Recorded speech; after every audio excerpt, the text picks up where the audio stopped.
सौंदर्य का प्रतिमान है जो, बुद्धिमत्ता का प्रतिरूप भी, राजप्रसाद में पली बढ़ी जो, वेदों की मंत्र दृष्टा भी है, कुशल गृहिणी भी है, ज्ञान का संचार करने वाली ऋषिका भी, जिसके व्यक्तित्व में सिमटकर संसार की समस्त मुद्राओं का लोप होकर भी संतुलित प्राकट्य हो जाता है। ऐसी ही अप्रतिम भारतीय नारी है लोपामुद्रा, जिसने किसी माता के गर्भ से जन्म नहीं लिया। उन्हें तो अगस्त्य ऋषि के मन में अनुपम नारी के अमूर्त विचार और उनके सिद्ध हस्त कौशल ने अपनी सृजनशाला में साकार रूप दिया। आज की वैज्ञानिक अवधारणा में हम लोपामुद्रा को परफेक्ट टेस्ट ट्यूब बेबी कह सकते हैं, जिसमें बुद्धि और सुंदरता का अद्भुत संगम है। महाभारत के वन पर्व की कथा के अनुसार सप्तर्षियों में सम्मिलित अगस्त्य ऋषि ने पितृऋण से मुक्त होने और अपने पितरों का उद्धार करने हेतु संतान प्राप्ति का मन बनाया, किंतु अपने योग्य कोई कन्या ना पाकर स्वयं सर्वगुण संपन्न कन्या का सृजन किया और उसके पालन पोषण का दायित्व संतान की लालसा रखने वाले विदर्भराज निमि को सौंप दिया।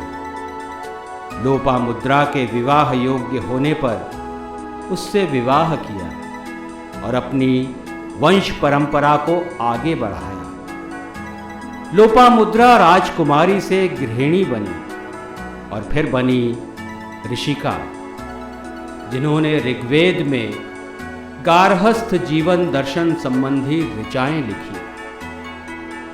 वैदर्भी, कौशीतकी और वरप्रदा के नाम से विख्यात लोपामुद्रा ने स्त्री पुरुष संबंध और गृहस्थ जीवन में कर्म, श्रम, वैराग्य और रतिभाव का उचित तालमेल आवश्यक बताया। योग और भोग का संतुलन ही कुशल दंपत्ति के लिए श्रेयस्कर है।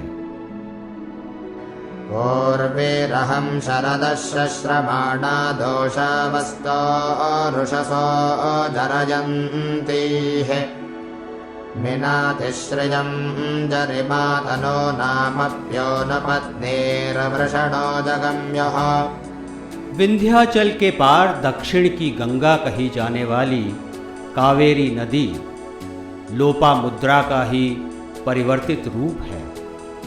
ऐसी मान्यता है कि भगवान विष्णु ने लोपामुद्रा को वरदान दिया था कि अपने गृहस्थ जीवन की पूर्णता के पश्चात वो नदी रूप में परिणत हो जाएगी। निश्चित समय आने पर वो जल रूप में बदलने लगी।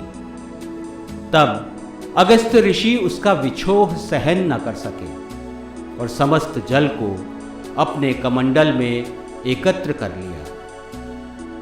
लोपामुद्रा को मिला वरदान अधूरा रह गया।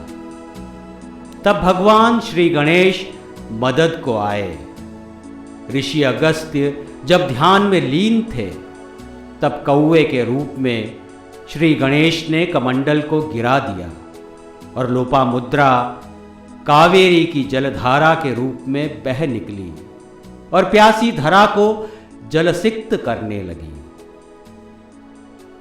वाणी में आत्मबल, सहज स्वभाव, पतिव्रता और विदुषी लोपामुद्रा प्रत्येक नारी के लिए साक्षात पातिव्रत्य तेज का उदाहरण है, जिसकी महिमा का वर्णन देवगुरु बृहस्पति ने भी किया है। यथा गंगावगाहेन शरीरम पावनम भवेत् तथा पतिव्रता दृष्ट्या शुभया पावनम भवेत्।